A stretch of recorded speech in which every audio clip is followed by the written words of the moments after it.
Okay, thank you, Matteo, for this great presentation of my work.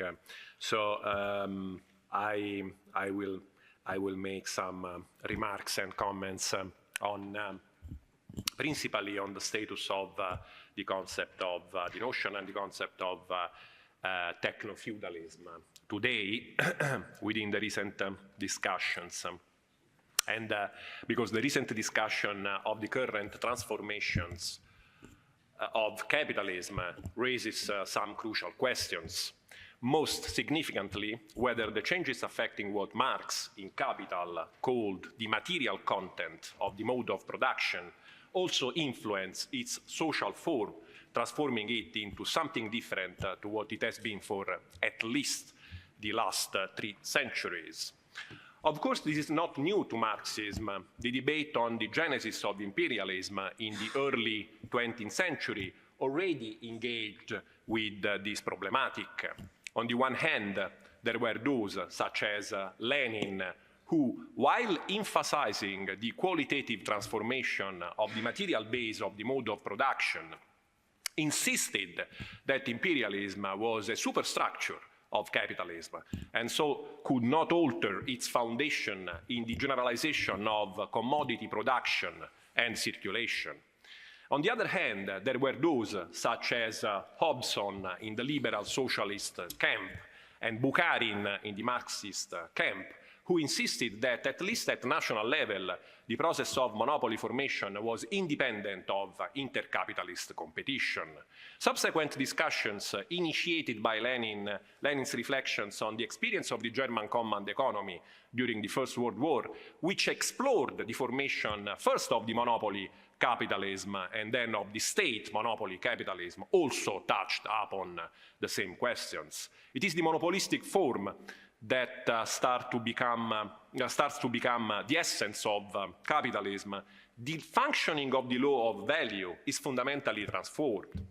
For the law of value is transmitted from the sphere of production to the sphere of distribution through what Marx in Capital calls the external law of competition, volume 1, using the more speculative terms of the Grundrisse. Since capital is self-valorizing value, it is a magnitude that is always different from itself, and the magnitude that is always different from itself must become fragmented. Capital is therefore destined to become, Marx says, many capitals, and these many capitals struggle to become equal in entering into reciprocal competition.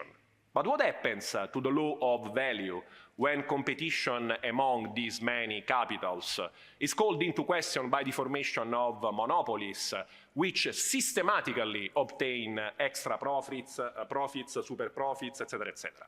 And what happens if these monopolies transform these extra profits, these super profits guaranteed by the establishment of barriers to the entry into the markets in which they operate, into rent, that is, into a share of social wealth obtained simply by virtue of being the owner of a certain asset?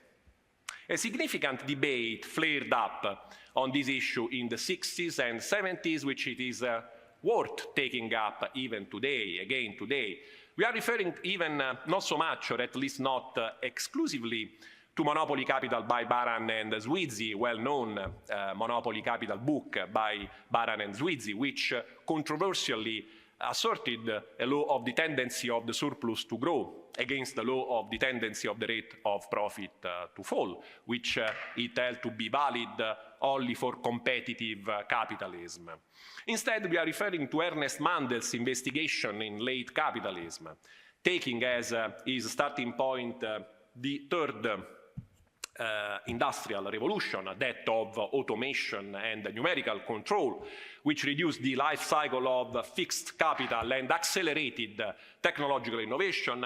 Mandel identified the genesis of 2 rates of profit. Firstly, the systematic compression through technological innovation of the socially necessary labor time required to produce commodities. This pertained to developed countries and to zones with a high organic composition of capital and linked to what Marx understood as the dynamic of relative surplus value. And secondly, a high production of value through the intensive exploitation of labor power. This pertained to underdeveloped countries and to zones with a lower organic composition of capital, and linked to what Marx understood as the dynamic of absolute surplus value.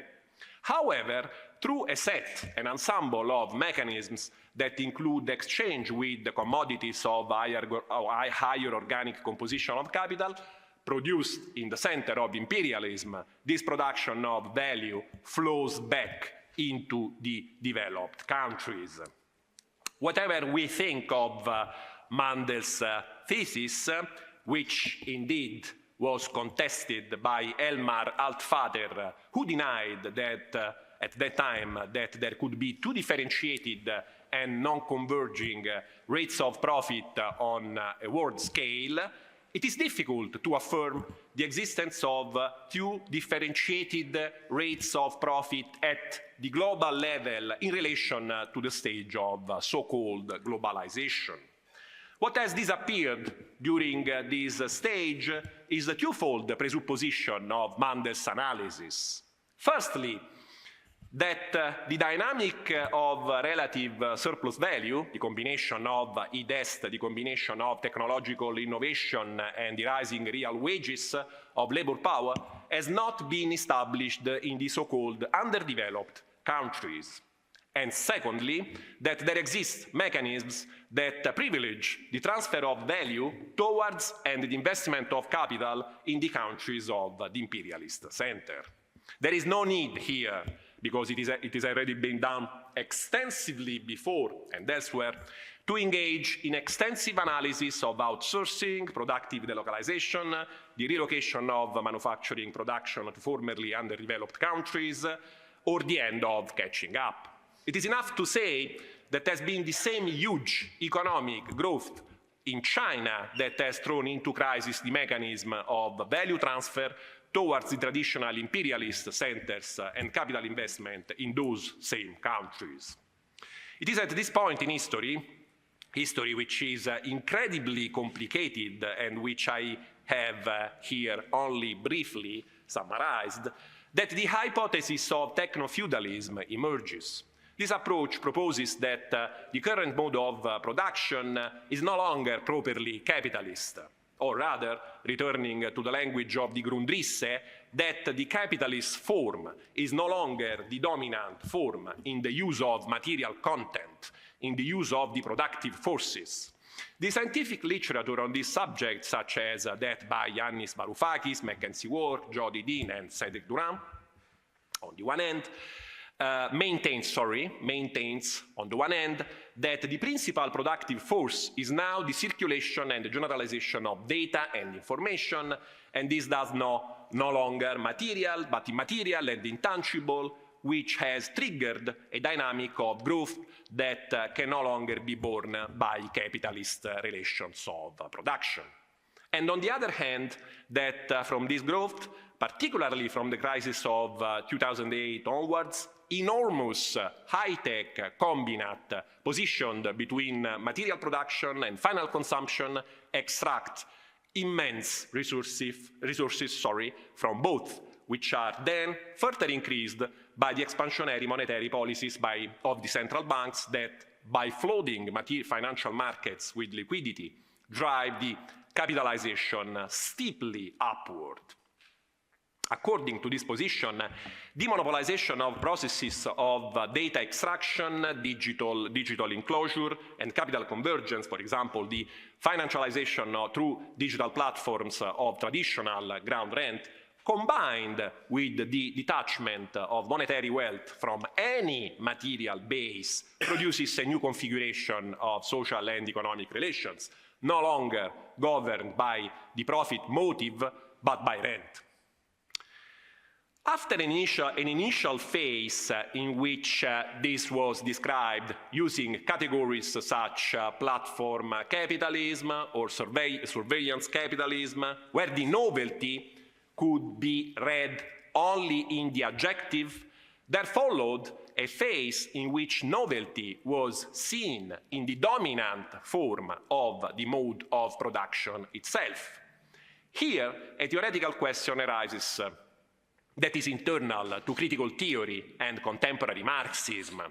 Critical theory and post-war Western Marxism has strongly called into question the idea, affirmed by orthodox Marxism, that the key to the unitary explanation of history was the scientific relationship between the productive forces and relations of production, and instead understood the value form as a historically and socially specific trait, which we could use then retrospectively to understand pre-capitalist modes of production.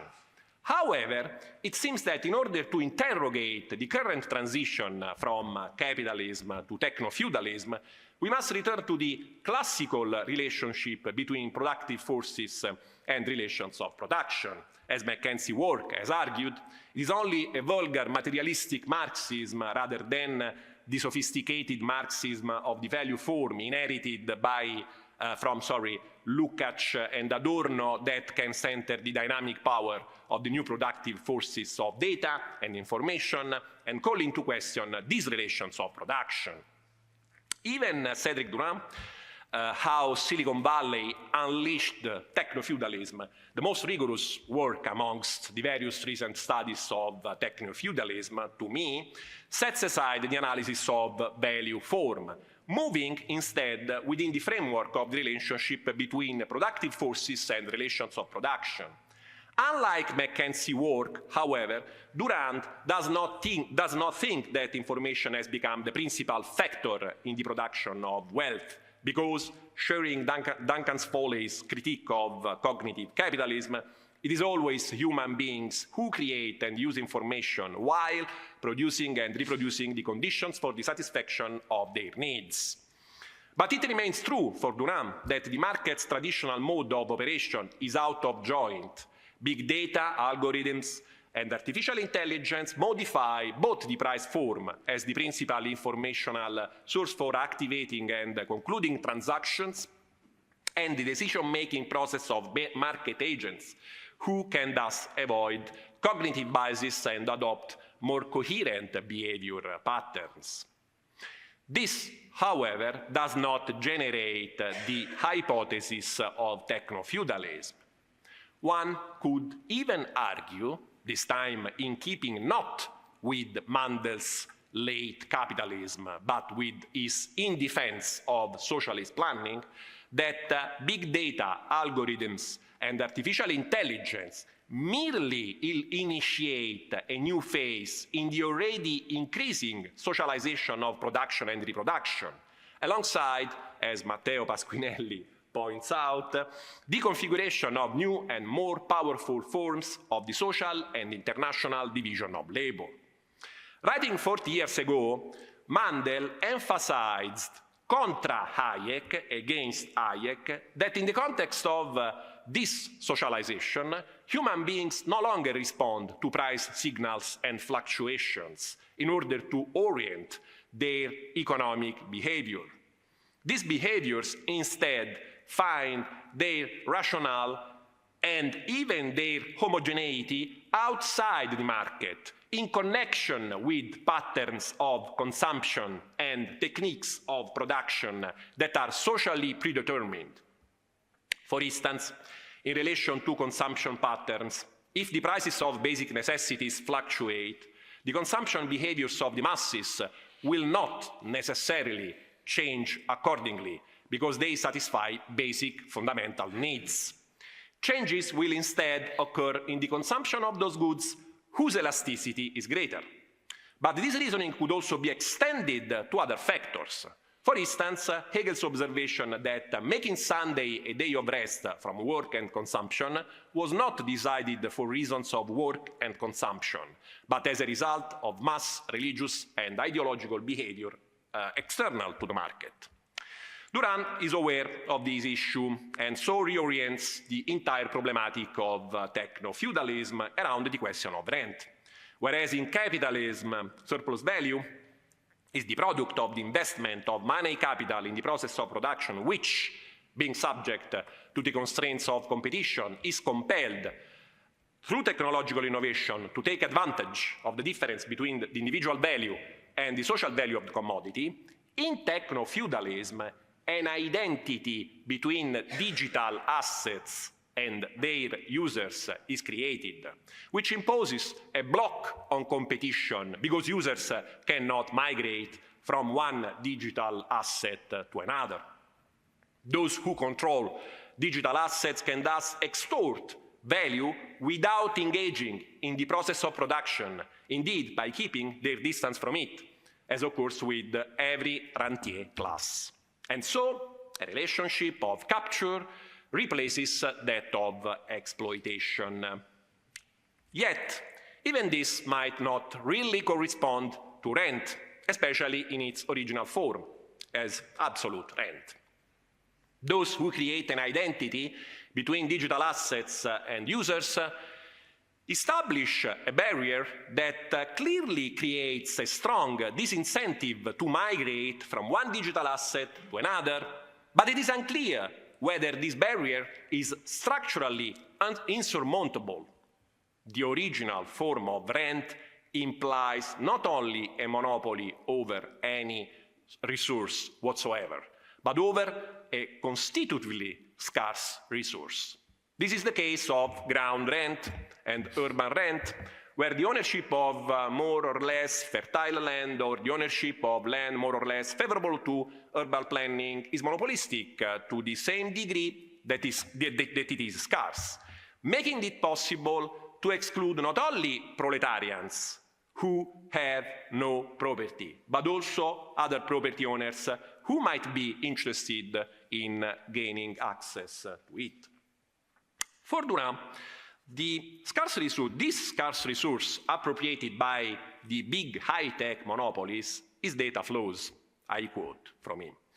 Strategies for conquering cyberspace rely on the control of data flows. They need access to our telephones and computers, sensors in machine tools and vehicles, and even in our homes. There are not infinite points for capturing the data generated by individuals and organization activities any more than oil wells are infinite in number. The same is true when it comes to capturing our attention, so there is a kind of absolute scarcity of original data. End of quotation. This assumption appears in a certain sense to be counterintuitive, given that common discourse tends to instead emphasize the abundance of data that ends up in the hands of the big high-tech monopolies. There are, however, two reasons for scarcity. The finite number of entry points for capturing the data generated by individuals and organizations' activities, and, above all, the scarce resource of our attention. The comparison with oil wells, however, does not seem entirely appropriate. Oil wells have a natural scarcity, which is certainly not as elastic as entry points across data sources, nor as elastic as our attention, which, although a finite quantity, is indeterminately so. Although we can already see here the idea of the monopolization of the sources through which our very subjectivity is constituted, attention, which is the almost philosophical assumption of the entire theory of the new techno-feudal mode of production. Albeit that the fact remains that it is difficult to fix once and for all the scarcity of entry points for capturing data and our attention. For this reason, Durand anchors such scarcity in more traditionally, I quote, intellectual property rights that restrict the use of data and software, end of quotation. Intellectual property rights, however, are a legal monopoly and, as we know, deeply contestable. The contestability allows us to make a comparison with the feudal mode of production. Feudal rent is different from the intellectual property rights, namely a juridico-political monopoly affirmed through the use of procedures managed by independent institutions, as occurs today within the framework of the very late capitalism.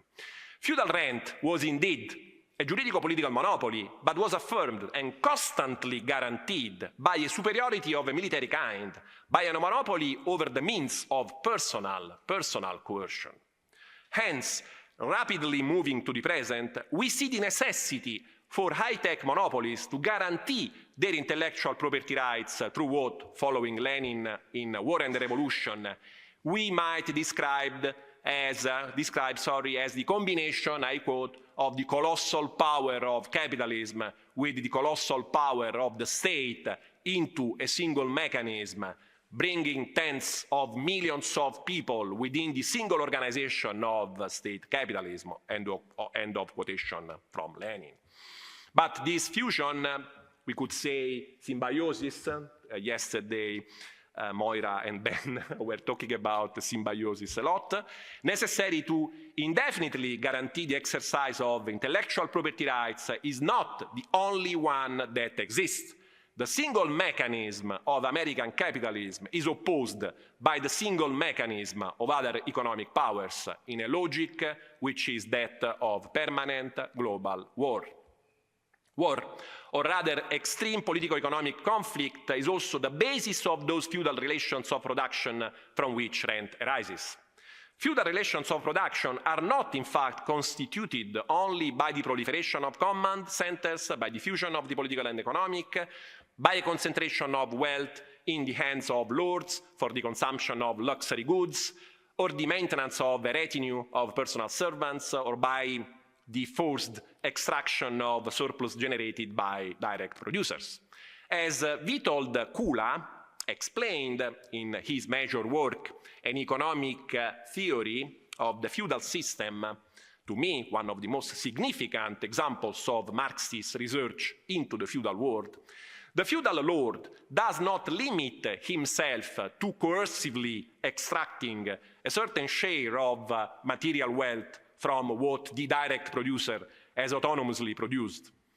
Had this been the case, direct producers would have been able to take advantage of the many possibilities they had for the growth of productivity and of the global product. They would have profited from the intermundia, the gap between the production of use values and the reproduction of relations of lordly domination, and there would not have been that substantial stagnation in the growth of the productive forces punctuated by isolated spurts forward that characterized the feudal world. What feudal lords did was therefore even more violent. They subtracted from direct producers every increase in the global product obtained through favorable natural circumstances, the good years, or through the systematic application of methods aimed at increasing productivity. They, the lords, imposed a continuous upward redistribution of global product in the face of the tendency of direct producers to increase the volume of production. But this could occur only through the continuous limitation of both the means of production and the means of consumption of direct producers, for example, through the erosion of the lands granted to peasants. That is, through a continuous reassertion of scarcity as the motivation for direct producer.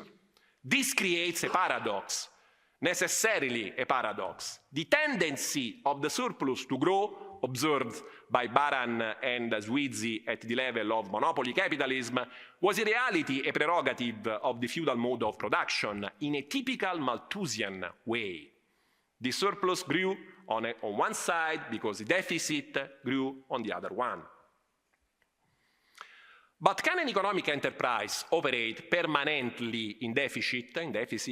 Not according to the metrics and accounting of modern capitalism, Kula replies, Witold Kula replies. But it can, according to an economy with two independent sectors, the first being that of the natural economy, and the second that of the monetary economy. On the terrain of the natural economy, based on self-production and self-consumption, it is certainly possible to have an enterprise that is permanently in deficit, for example, through a reduction in your standard of living, or which amounts to the same thing, an even more pervasive exploitation of the existing productive forces. with all the forces of the family, women and children, even more so if there are many of them, being put to work. Here one of the more complex points to be discussed in relation to the techno-feudal hypothesis appears.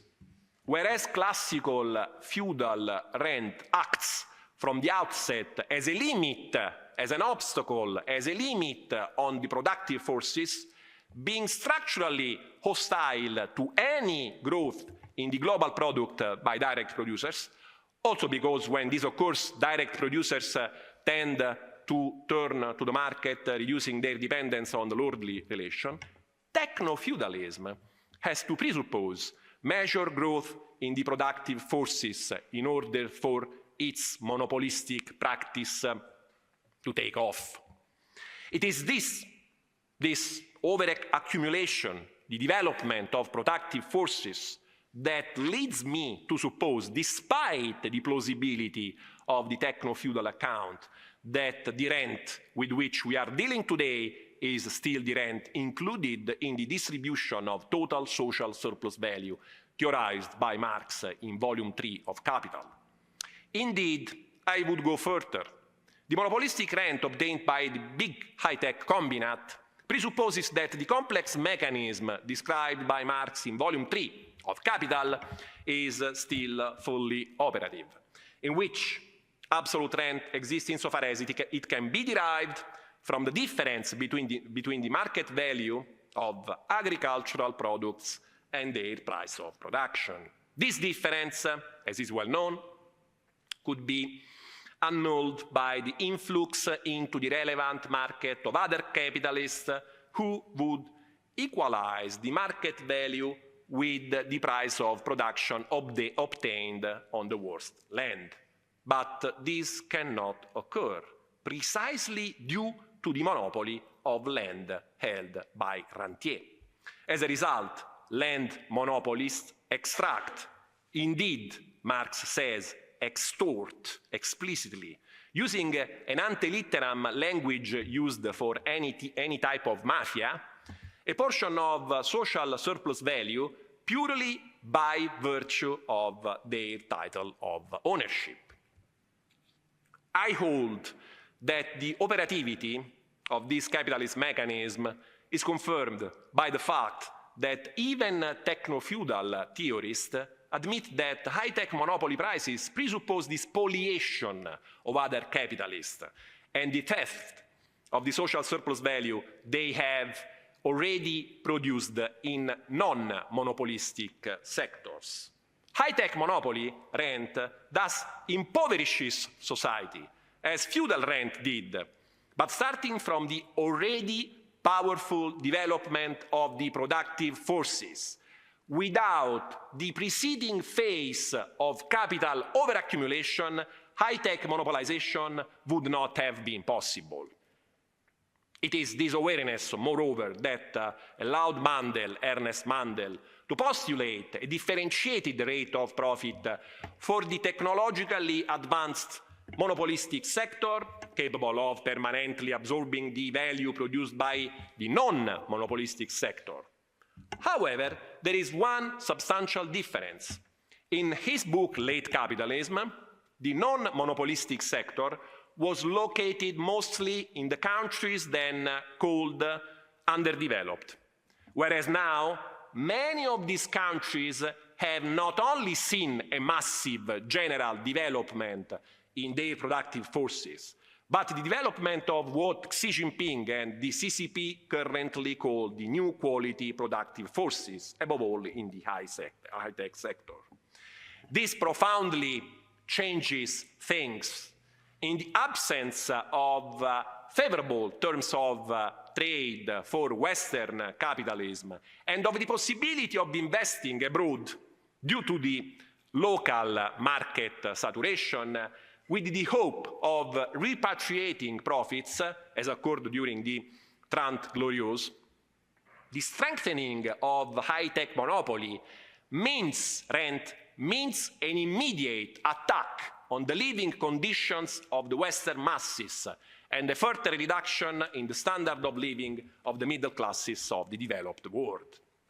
This sheds light on why big high-tech monopolies have been compelled to move from a liberal progressive stage to a directly authoritarian stage, reinforcing both internal processes of fascistization and external processes of imperialist projection. But the techno-feudal hypothesis does not completely explain this. In Varoufakis, the confrontation between American cloud finance and Chinese cloud finance is reduced to, this is typical of Venice, to a purely Hobsonian instance, that is, it is only motivated by the fact that in its need for expansion, American cloud finance encounters Chinese cloud finance and it is forced to confront it, especially after the outbreak of the war in Ukraine, which has further divided the world into two techno-feudal blocks.